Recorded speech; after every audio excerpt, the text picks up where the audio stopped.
was crazy, like living on 10th, because like when my grandma came from the Philippines, that was the first place she was at, and she never left.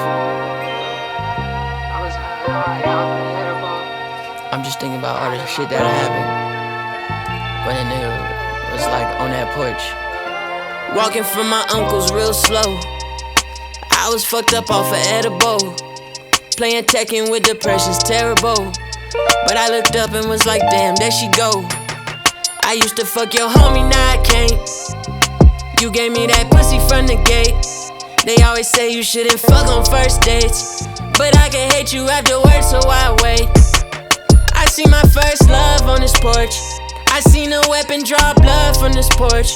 Hoes gave me money from a trick on this porch. Shooting dice, lost a brick on this porch. Uh-oh, I was drawing cartoons on this porch. Stealing buckets, but it zoomed like a sport. I see my mama go to jail from this porch. Sometimes the hood felt like hell on that porch, oh no. I see niggas I grew up with on the pavement. I seen hoes I never fucked with yelling, save me. Bitches lying to my brothers about some babies. I see my brothers lie to me and they betray me. Stoop Kid won't leave it, Stoop. I couldn't believe it too. I just know that I can never see this through. In the outside, gotta go outside. I seen graffiti spray on this porch. 223s make them lay on this porch. My daddy asked if I was gay on this porch, cause I was fucking hoes when he had court. Then that nigga went to jail, he left the porch, sending me drawings from his cell to the porch. It seemed like he was nailed to the floor. I see my auntie high as hell at the door, asking for money, she was high, she wants some more. Her son is like my little brother, we not poor. So when Sonny come around, he's secure. I had my little brother back on this porch. Can't talk to Chance, you ain't coming through this door. Shout out my TTs, April, Diane, and support. Shout out fucking Jigga Juice, I love you more. R.I.P. Greg, your porch was my porch. Part of me and more, yeah. Part of me and more. And Stoop Kid won't leave it, Stoop. I couldn't believe it too. I just know that I can never see this through. In the outside, gotta go outside. Hey, first of all, shout out to all the YBs. Like every single one. Darian, Skylar, Vaughn, Otis, Juice, me, Tay, more importantly, Jason, love you, dog. Yeah, if we talking about music, me and my niggas was the first niggas in Oakland. We was the only group after Go Dave that pop. We start throwing parties, niggas thought we was rapping. It was crazy cause nobody had more bitches than us. The only niggas that was competing us was the other side niggas. They would then grow up to be different things, and then one of them niggas was a star, so shout out to All Black. I would then go to San Jose and see my big cousin Kwame and my brothers Christian and Cole putting it together the real way. Cause if it's one thing me and them niggas gon' do, it's put it together. For real. Shout out to niggas that came before me that put me on. Shout out Sue for bringing me to the studio. Shout out Cool John for telling niggas that I was tight and I had bitches, so they would let me in the studio. Shout out Lonnie. I remember Lonnie was nigga crashing on my couch.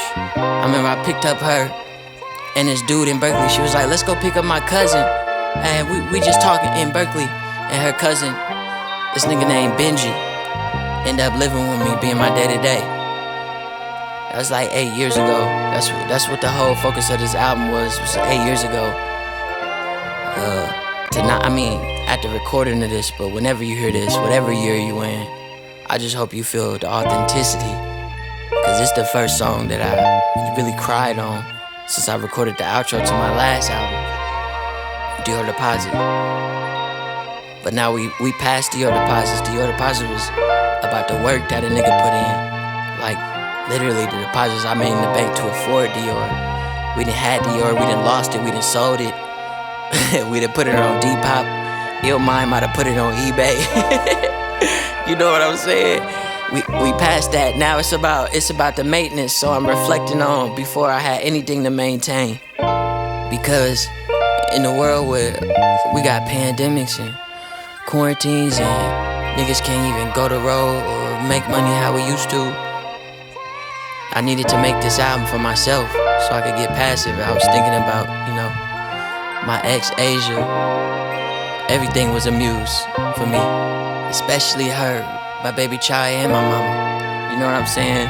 Shout out Township, shout out Sam Lancaster. That nigga changed my life. And it just so happened that he white. Cause that nigga subscribed to both black magazines than I ever did. Shout out James Delgado. You barely produce anything on here, but you my main producer, and I got a lot of love for you cause you finesse me. They can watch the interviews for that explanation. Shout out Paul Middleton, you right here next to me. We recording the video. More importantly, 1176 is the address of the house I grew up in West Oakland. So shout out to West Oakland, shout out to my grandpa, Douglas. That's my ugly ass middle name. Akeem Ali, Douglas Hayes. Shout out to Douglas for meeting my fine ass grandma in the Philippines in the middle of Subic Bay, cause he was in the Marines, and he seen her and said, "Hey baby, I need some sewn in my pocket. Can you do that for me?" And you know what she said? Oh. Hella Filipino, no English. And then he ended up marrying her ass and moved to California. They would have a baby, 3 babies, and the youngest of them 3 babies end up making a Guapdad. So if you enjoyed this Guapdad album, that's the Guapdad backstory. Peace out.